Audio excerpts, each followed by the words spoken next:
The first tip or hack to increase your calisthenics skills faster in 2025 is going to be to set up your bands differently when using different pull-up bars. So when you have a higher pull-up bar, you can set up your band regularly, but when you have low pull-up bars, like for example when you're training at home and using doorway pull-up bars, or if you're training at different gyms and you have a lower pull-up bar, then you want to set up your bands like this as you're seeing on screen, a lot wider for different setup. And if you guys don't know, I'm an online calisthenics coach and I train a lot of people online, and when they send me their clips at home, a lot of the times their bands are not wide, so they're not actually getting a good amount of assistance. They're always narrow. So this is a tip I give people all the time when they're training at home. The next tip that's going to help you progress your calisthenics skills this year is going to be using a carabiner. Some of you may not know what a carabiner is, but it's that clip at the end of your weighted belt. You can use that to hook yourself in and be able to do a lot of balance skills with bands. So, and a lot of presses, push-ups, it just locks you in the band. So if you're pressing up into a handstand or kicking up into a handstand,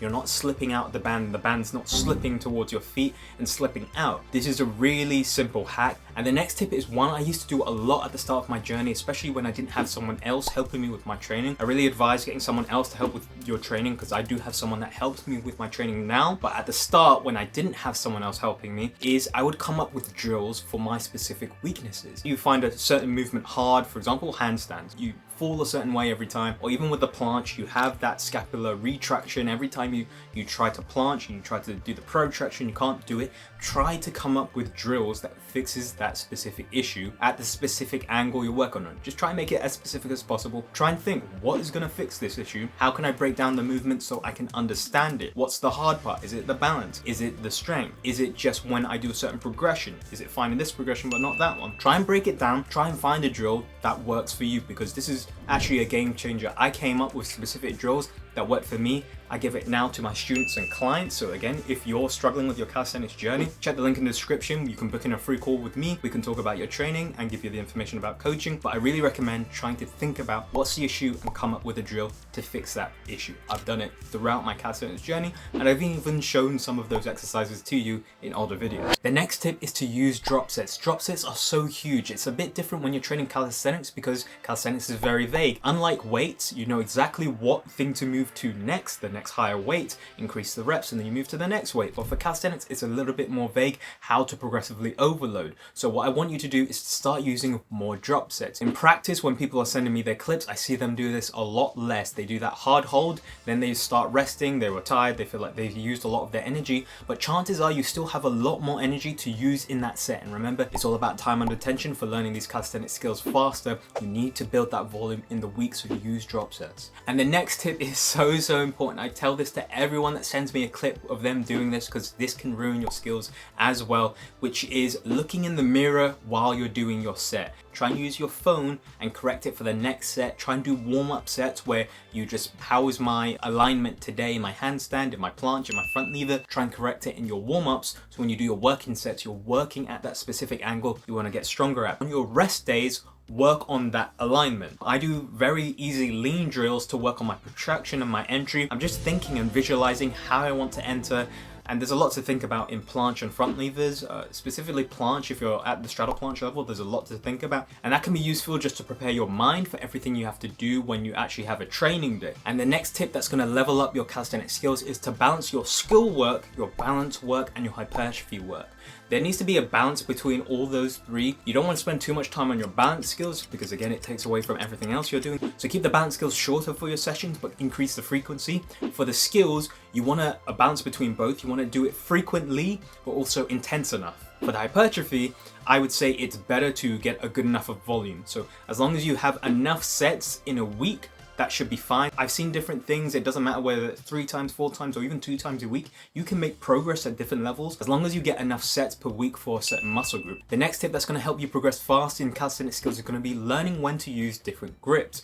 But what I'm going to recommend is that you get a really strong base in whatever's easiest first. So for planche, that's going to be P-bar planche. For handstand push-ups, for example, that's going to be slightly wider than shoulder width. Then work with different grips, because I see a lot of people kind of do it the opposite way around and they do a lot of variations to start. You'll get way more progress by working on that P-bar planche, getting really good base, and then honestly, most of the time I see people skip all the way from different progressions and they're already strong in their supinated planche just because their base is so good. So do it that way around. That's my recommendation. The next tip that's going to help you progress faster in calisthenic skills is knowing what bands to use. So I see two types of people. Some people only stick to lighter bands, and then there's other people that only stick to medium to heavy bands. Yeah, I made a reel explaining how I use different bands. I'll link it in the description as well, and give me a follow on Instagram as well, because I post really helpful content like that I don't think a lot of people kind of share information on. The next tip that's going to help advance your balance skills is again using bands for some of the balance movements. For example, shoulder press, straddle pike presses. I wish I'd used a band to learn some of those movements, as well as working on my flexibility, but using a band can really help you unlock those skills a lot faster. Again, don't ignore things like the negatives, partials, things like that. The next tip is to use weighted elevated pike push-ups. If it's my choice and I have the option available, I would much rather do weighted elevated pike push-ups over the wall handstand push-up, just because there's certain aspects of the wall handstand push-ups I personally don't like, but definitely try that. If you have a weight vest as well, chances are you maybe not be using it as much as you could be, so try and use it for this exercise. It's a great one, especially for the home workout. And the next tip is similar, using that weighted vest, is going from weighted pull-ups to weighted chin-ups. This is a huge drop set, so again, try that drop set out. It's a big one that I've seen, a big improvement for myself and for other people I train with as well. They can increase their volume just by switching the grip, and that's one of the times where you do want to switch the grip and it makes sense. Also, if any of you guys are interested in the pull-up bar I'm using in this video, this is the new pull-up bar Hook It by Goal Nation. There's also one that goes in between the doorway as well. I've got the one that hooks over the doorway, but it's really cool. It's got two bars. One is higher, so you get more assistance from those bands like we talked about before. It's got the same grip as the parallettes and the metal dip bars as well, so you guys know I love that if any of you have looked at my parallette reviews. But yeah, if you guys want to get this pull-up bar for your home workouts, I really recommend it, and you can use my code JACK10 to get minus 10% off. Check the link in the description for the pull-up bar. One thing that is really interesting about this pull-up bar is it has two tiers, one that's higher, one that's lower. One thing that's unique about this pull-up bar is that instead of being right under the doorway, is it comes out away from the door. So the door frame's here, and this actually comes out away, which gives you a bit of a distance, which is good because if you're like me and you have a wall, like a very short wall, like it's just this before it goes into the corridor, it means it brings it out into the corridor a bit more, and I can then get space to do my planches and stuff. I can't really show you, but yeah, basically that's something that's pretty interesting about this. And next, a tip that is really underrated but is really simple. So again, this is no crazy secret here, but it's literally just counting in your head. Remember, I want you to think of the holds as I need to build a certain time under tension for the workout, okay? Because if you say, okay, like I want to get 10 seconds and you can't, you can only hold 3 seconds, okay? I'm not saying the counting is going to get you there, but you need to think, okay, let me try and get to 4 seconds, let me try and get to 5 seconds, and then use drop sets to get to that 10 if you want to get to that 10 total time and attention for that set.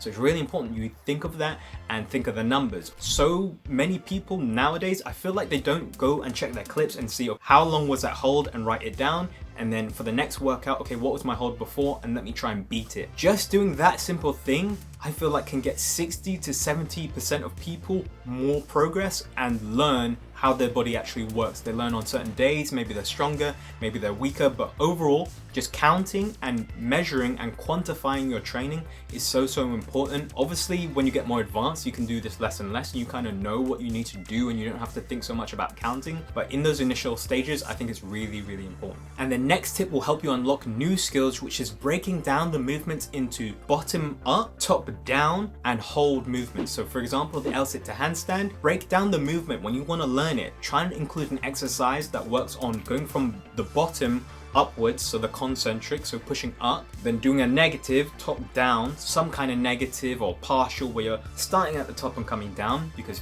likely you're going to be stronger being able to do that for maybe a few more reps or slower or more controlled. And then a hold, there's going to be some portion of that dynamic movement where you're going to be weaker. Try and work on that with a specific hold or a specific drill.